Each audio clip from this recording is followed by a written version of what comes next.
Women Who Own It podcast spotlights women business owners who are pioneers in their field, setting trends, blazing trails, and creating game-changing innovations. Brought to you by WeBank, the largest certifier of women-owned businesses in the U.S. and a leading advocate for women business owners and entrepreneurs. And me, Allison Maslin. I've been a business owner for the last 35 years. I'm the Wall Street Journal best-selling author of the book, Scale or Fail. So join our bold community of women who built it, grew it, and own it. I'll see you on the show. Women Who Own It podcast brought to you by WeBank, the largest certifier of women-owned businesses. The Women Who Own It podcast is supported by Target, a women-owned corporation. And the show is for women business leaders by women business leaders. I'm your host, Allison Maslin, founder of Pinnacle Global Network, where we mentor business owners around the world to scale their companies. Now today, wow, what a fantastic guest that we have.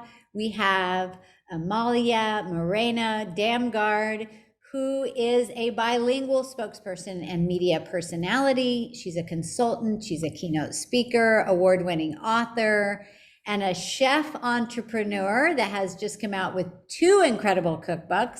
She works with corporations, organizations, professional groups, and individuals in the Twin Cities and worldwide. We were just talking, and she's traveling all over the place. Her mission is to develop a broader understanding and appreciation of cultural nuances for people and brands through culinary experiences.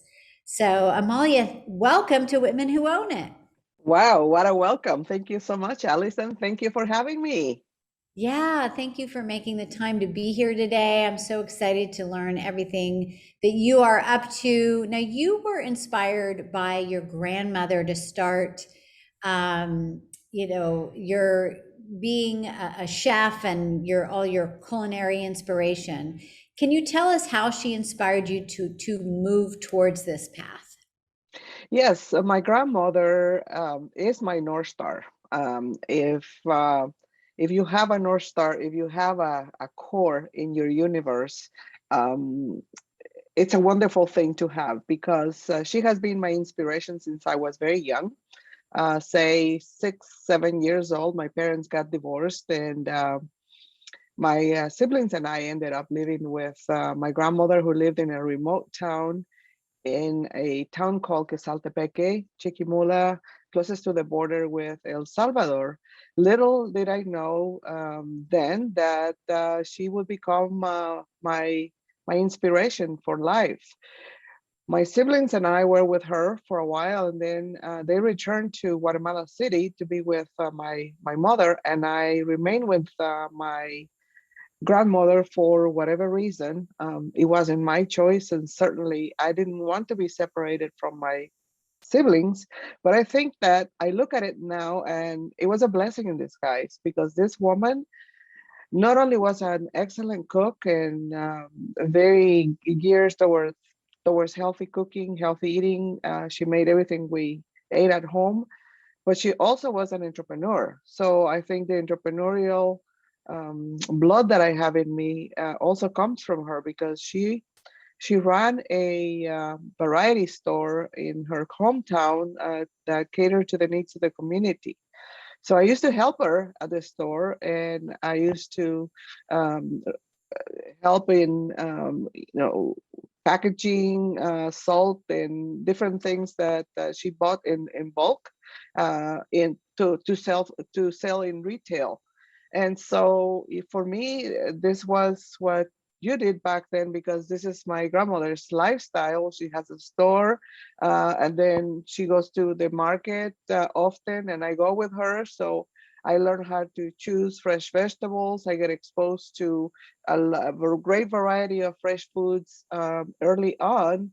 So for me, this was what you do every day. And better yet, the food that we ate was very clean. Back then, people didn't talk about pesticides, didn't talk about diets, didn't talk about all this and all that. We just ate, and we just ate basic good food made at home.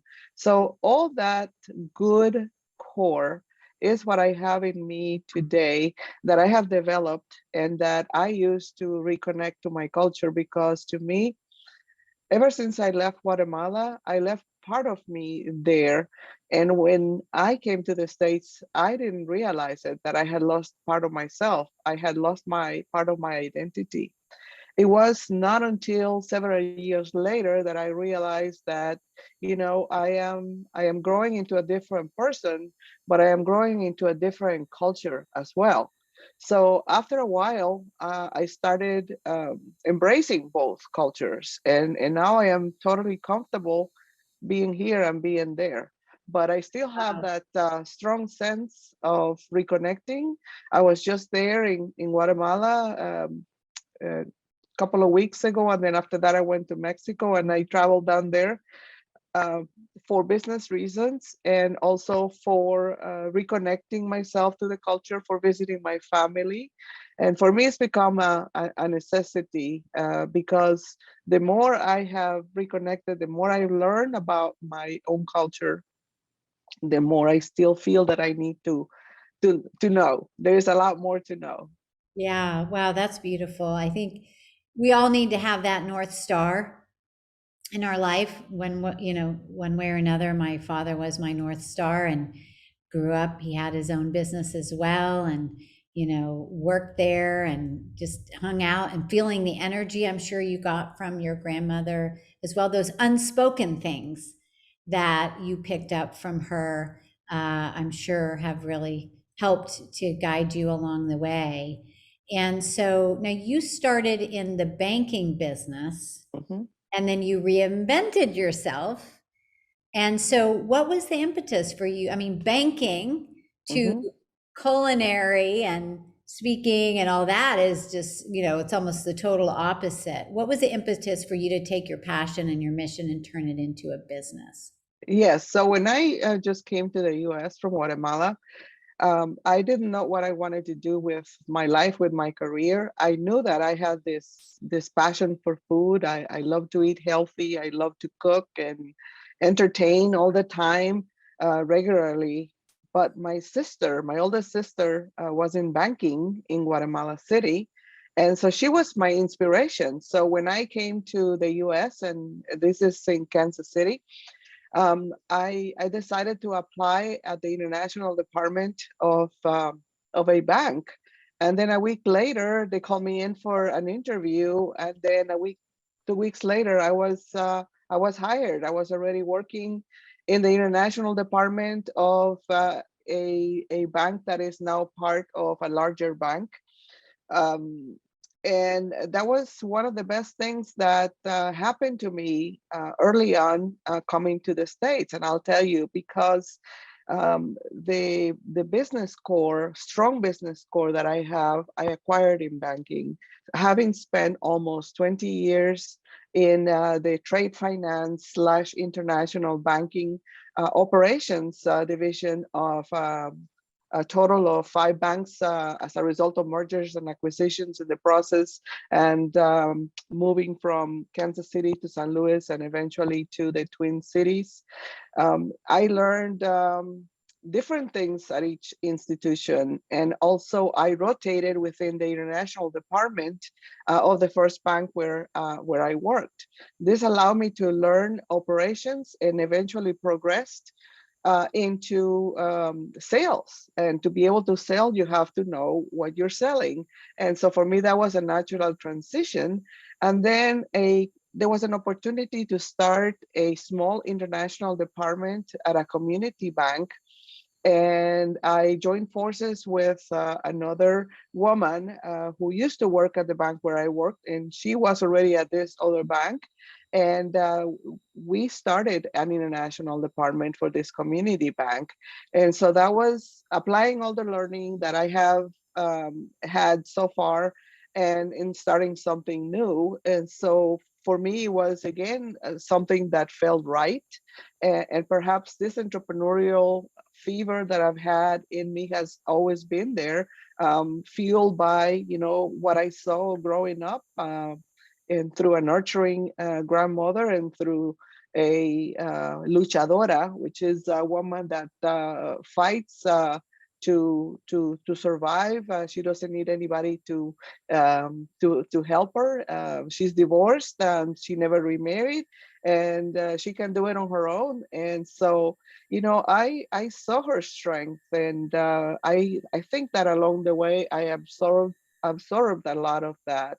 So banking for me was a very, very good thing because it taught me a very strong discipline about how to build relationships with clients, as well as set up agendas, set up quotas, as well as learn so many different aspects of business relations that I think we take for granted because we are in the business world. But when you're not connected to the business world, um, it's more difficult to establish relationships with other people, other professionals, and for me, having been in banking and being on the sales side and selling to corporations has stayed with me. And this is that as an entrepreneur,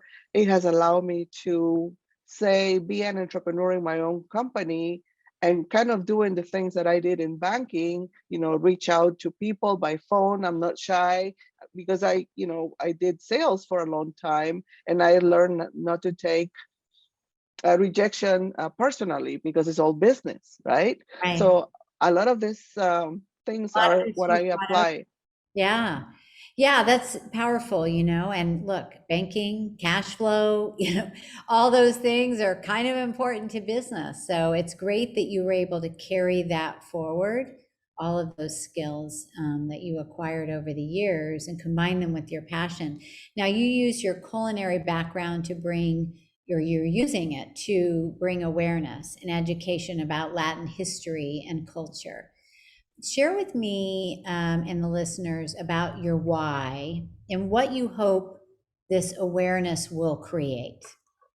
What is that? Yes, that was another natural course. Everything that I am today, I think I am a combination of all that, all these pieces, right?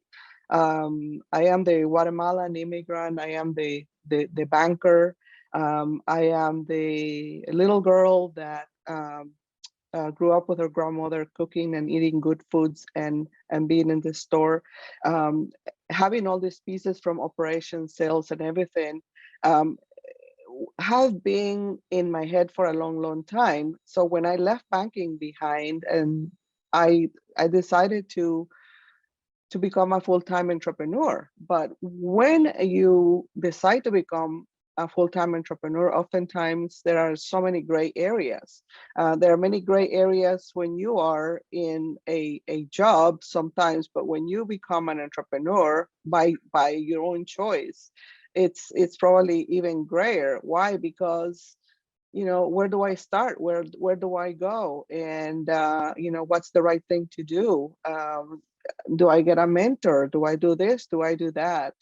And so, again, following my instinct and following my business expertise, how do you form a company, and what do companies do? How do they survive? Why do they exist?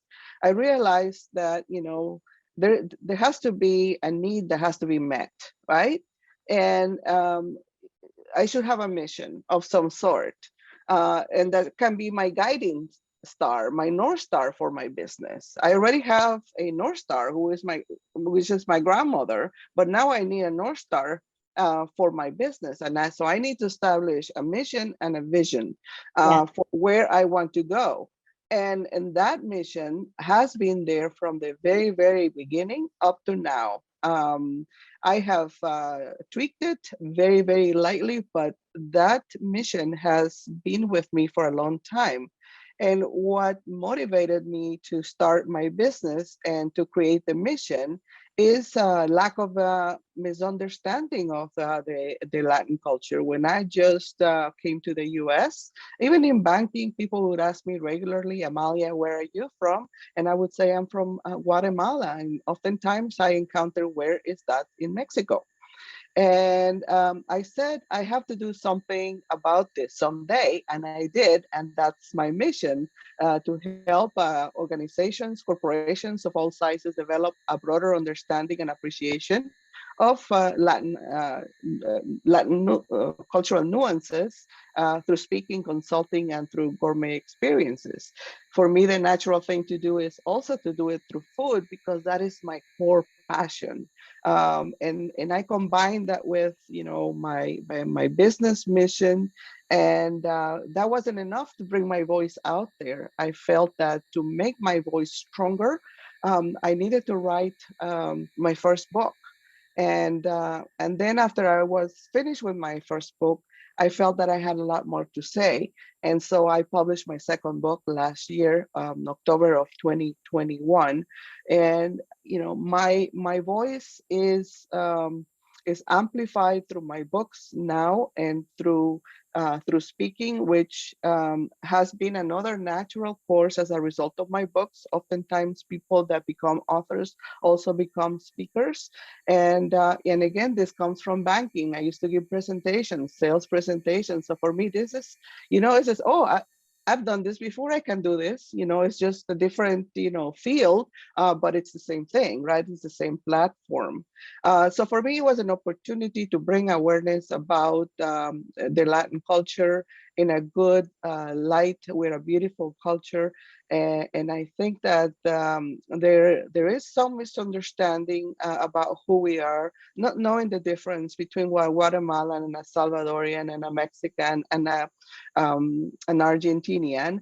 I saw the opportunity to go to those countries, immerse myself in those countries, learn to cook with people from those countries, go to the markets, and just immerse myself into Latin America, but immerse myself in my own culture first, learn about my own culture, so that I have a platform and a point of comparison, so that I can compare and contrast and explain to people, because it's not a matter of translating, but it's oftentimes a matter of interpreting our own cultures. Because even though we all have, we Latin Americans have our language that unites us. There are nuances of language, colloquialism, slang, and so on, with the exception of Brazil, of course. But I saw, in general, the opportunity to bring a good light and awareness of the Latin culture, of the beauty of the Latin culture, and also an opportunity to educate people about ingredients that people may see at the grocery store, and they may not know what to do with. An opportunity to educate about healthy eating, healthy cooking that comes from my grandmother, and teach people how easy it can be to bring a fresh meal to the table, and to include the kids in the kitchen, so that they grow with these customs and traditions. And so when they get older, they want to cook, and they want to remember these fun times in the kitchen. So for me, it's all that. Yeah, I love that. Wow. And I love that you really took the time even to research these other Latin cultures, and you're able to really bring that awareness to so many people through your education and your cooking and so forth. Now, a lot of business is, and I'm sure a lot of this applies to when you're in banking too, is about relationships. That's how we are connecting here today. And so you work with Fortune 100, 500 companies, you work with schools, nonprofits, I mean, the gamut. What have been some of your best ways? We have business owners, businesswomen that are listening to the show, and they're like, okay, I want to learn from Amalia. Like, what have been some of your best ways to develop these connections and relationships? Yes. So my goal from the very beginning when I established my business was I want to do business with, say, Target. I want to do business with Best Buy. Um, I am very fortunate to be in the Twin Cities where there are some 17, 18 Fortune 500 companies here, plus many more. And we just happen to be a very philanthropic state as well. So there are many nonprofits and many foundations. So this is a very thriving place. So I just happen to be in a very fertile environment, and with my skill set from banking, for me it's natural to say, okay, I want to do business with this company. What does it take to do that? Okay, I'm going to go to LinkedIn and I am going to connect with this person and I am going to reach out to them and ask them if they have 5 minutes to spend on the phone with me. Or I may write them a note first because they wrote an article and I liked it. And so I always find a way to connect with people the soft way. But in banking, I also learned that you, in order to fulfill your quota, sometimes you have to cold call. So there's been many situations, and today I still do that from time to time. I will call someone out of the blue, and what is the worst thing that they are going to do? Say no, or get lost. And you know what? If they do that, I don't take it personally. It's You're not going to business. die. You're not going to die from it. So, So yeah. my advice is just do it. Just get out there and do it. Have a plan, have a strategy, and who is your ideal client. That is important, because you don't want to be everything to everybody. Because I have a niche business, and I know where I belong. I've been doing this long enough that I know that food fits everywhere, right? But what I do is not just food. I do food education and more.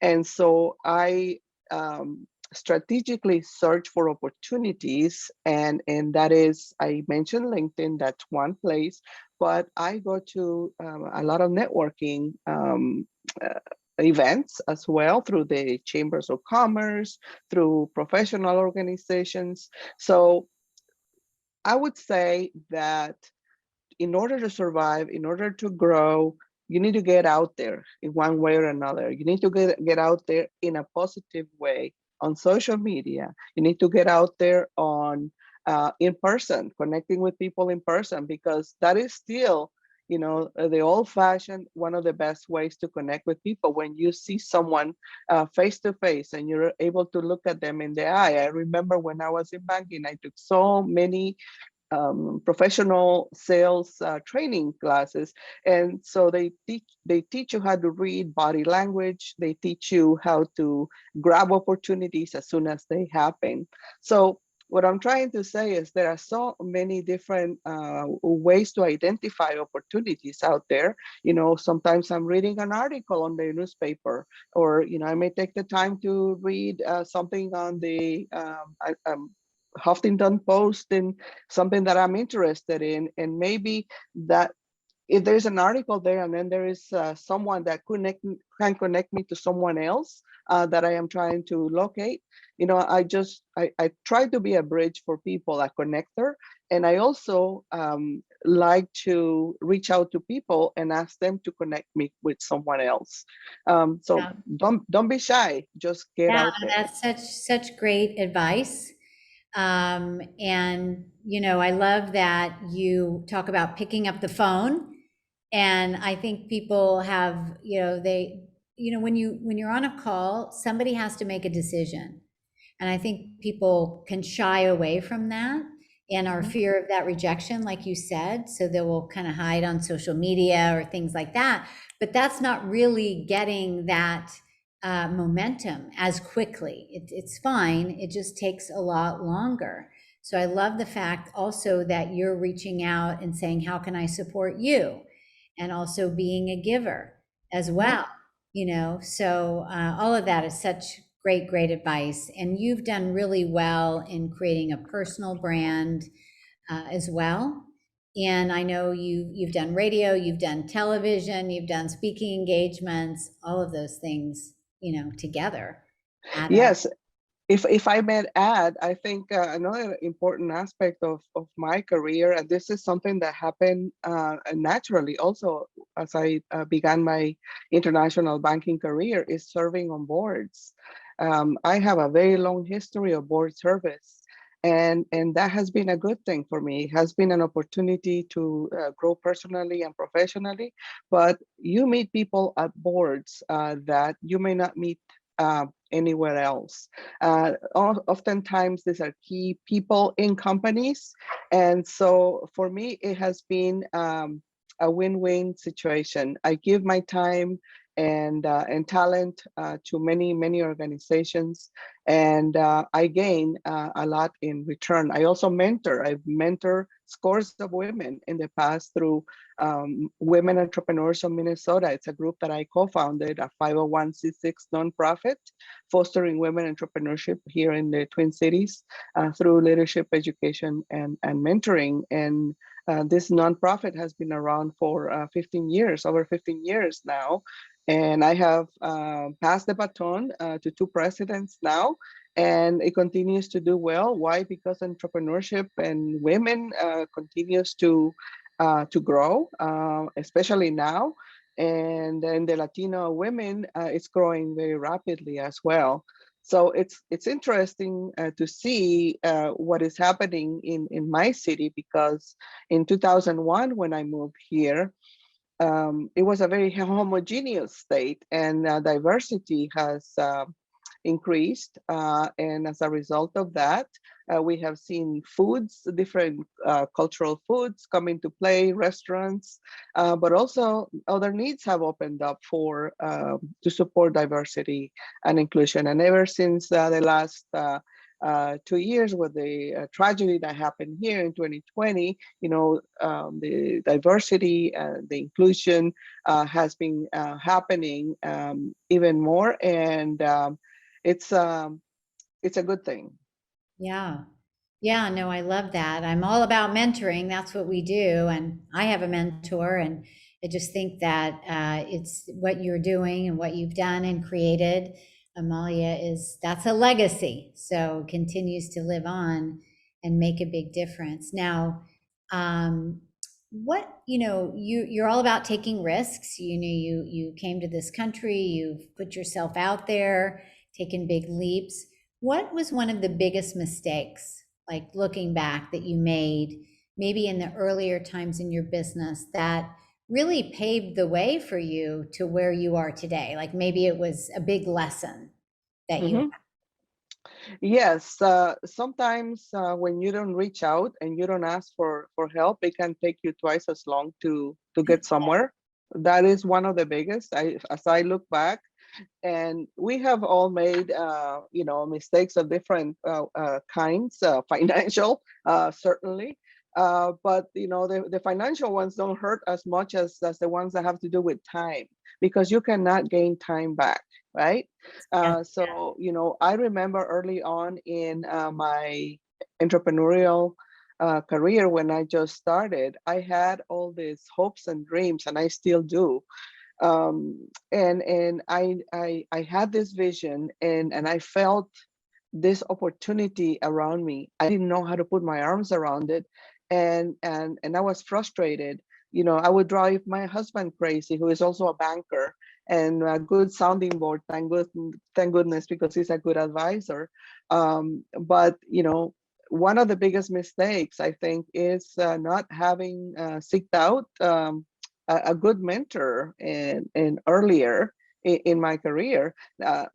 Once I found one, which was the first one was absolutely wonderful. I've had several after that, and so I understood how important mentoring is, because it can help you leap years, because especially if your mentor is someone that has already started a business or two or three, and that in my case, that's the way it was for my first mentor. I still have notes that I remember that I took, and he gave me sound advice, and I am so grateful to this man.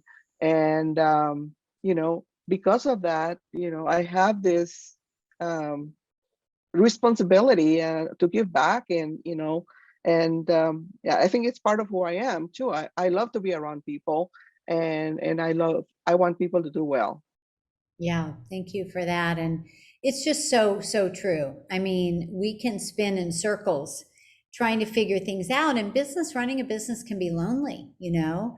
And so being able to work with someone that has been there, that has done it, it's like taking the toll road, you know? It's like taking the escalator to the top instead of, you know, taking years and years and years, because you're learning from their wisdom and their challenges and their mistakes and so forth.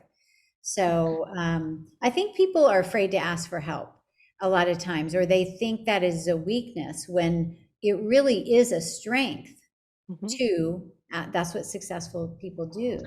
They And do it on I'm their own. glad you brought I'm glad you brought that up, that it is very lonely to own a business. I should add that entrepreneurship is very hard. Otherwise, everyone will do it. Mhm. Um, so it's lonely, but it's also challenging to go through the ups and downs, and to make goals, 3 5 year goals, and then sometimes you meet them, sometimes you exceed them, sometimes you don't. And there are times when you feel like you're flying, like when you are in the sales environment. I remember when I was in sales, here you go, reference back to banking, when I had a good month, or it was just great. I felt like I was floating. This is awesome. But then the next month you gotta hustle again, right? So entrepreneurship is kind of like that. It's like a this sales cycle. It's a lot of hustling, and I think that if you don't do that hustle, um, you know, I don't want to rest on say what I have accomplished, because I know that can go away, and also I have to adapt to new trends and to new opportunities, and this pandemic has changed the way we do business, and it has created a lot of challenges for many of us, but it has also opened a lot of opportunities for me. It has opened worldwide opportunities that started with contracts that I had in 2020. And many of those contracts turned into virtual speaking opportunities. And I continue to do those today. I was doing very limited of those before 2020, which, and there are other things that have happened as a result of the pandemic. So, I try to see the good in every situation, and certainly we're having other kinds of challenges today in my world, in my field.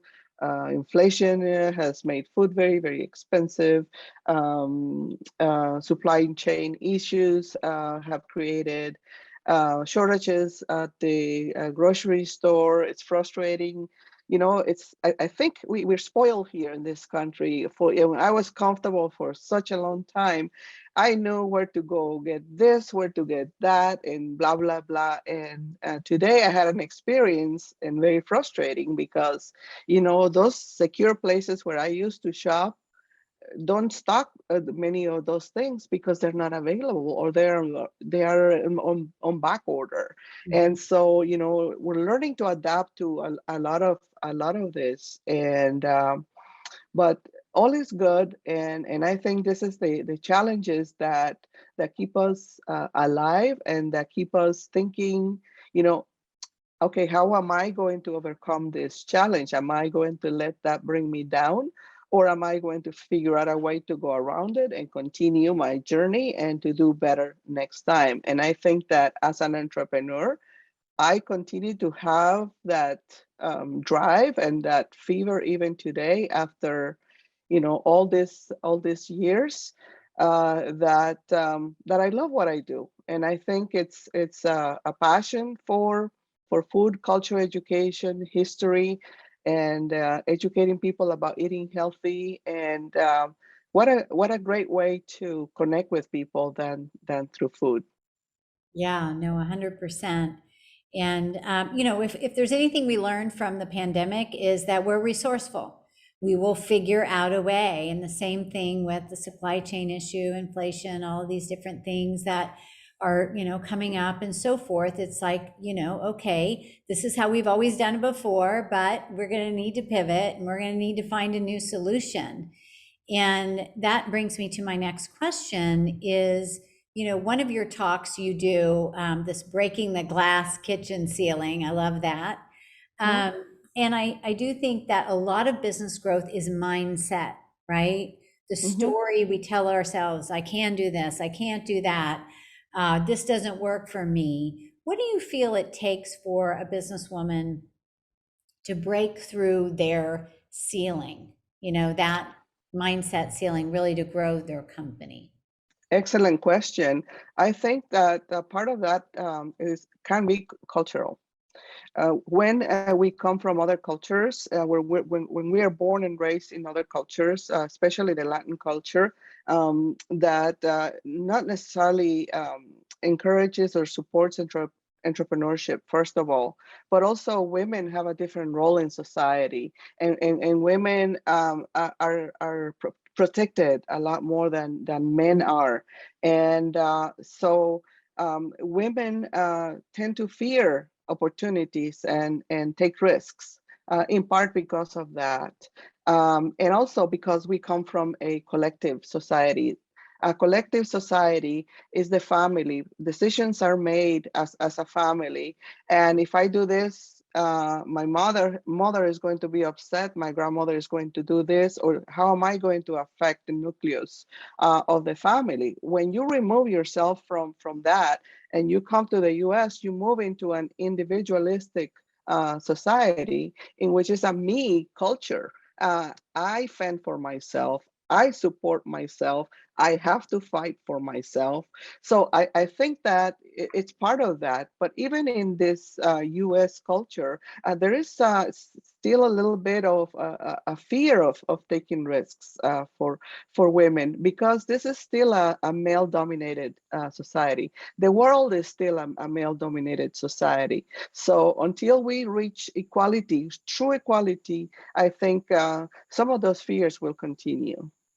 Yeah, you know what? That is such a great point that you brought up, right? A lot of this is cultural, and we are kind of the caretakers as women as well. But I do think that it's something that it's like that, how do you eat an elephant? A bite at a time.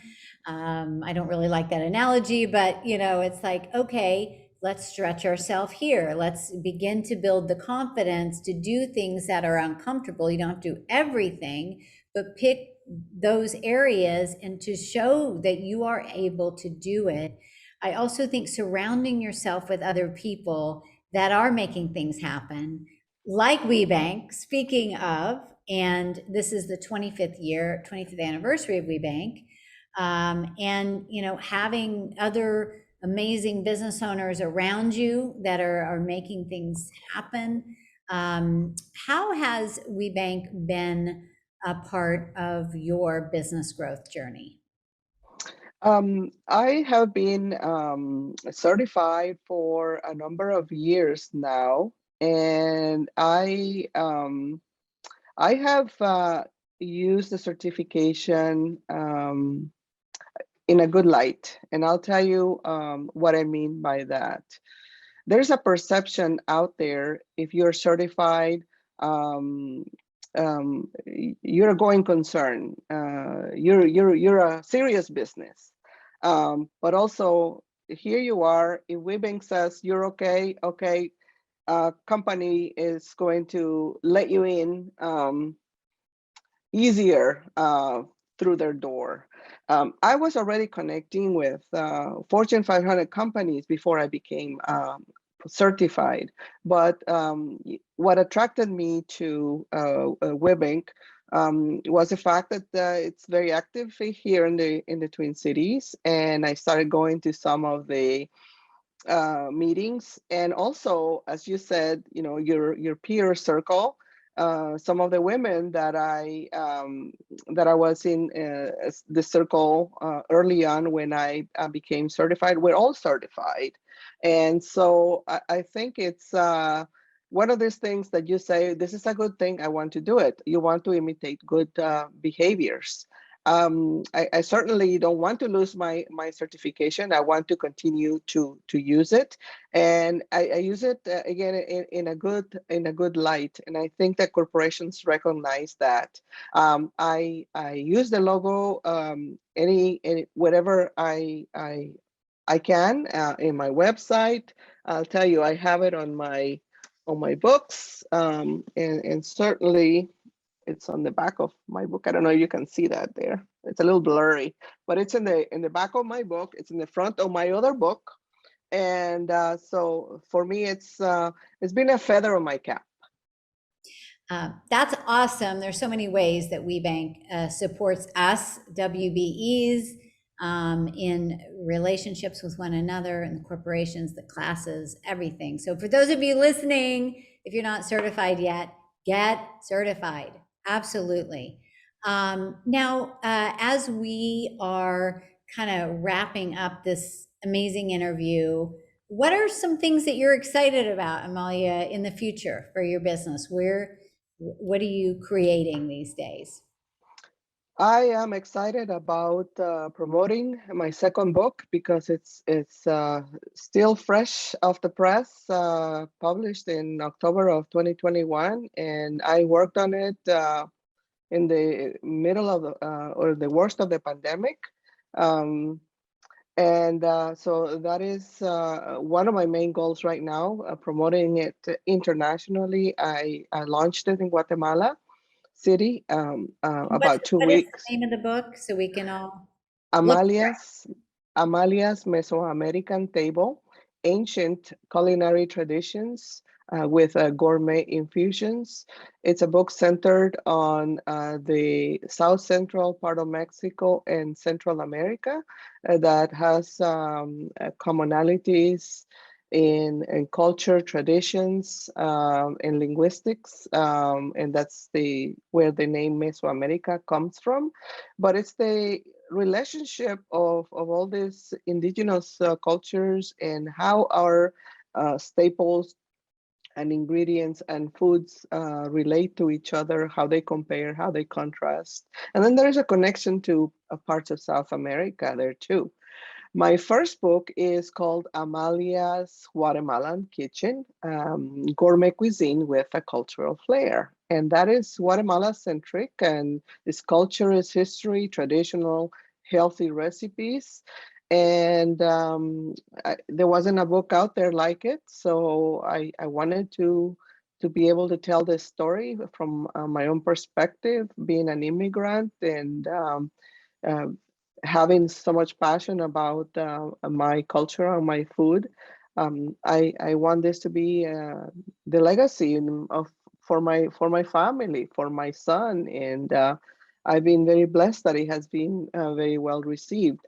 So you asked about goals, and other goals that I have is to create other product other than books, and I've been thinking about a line of products that I want to develop.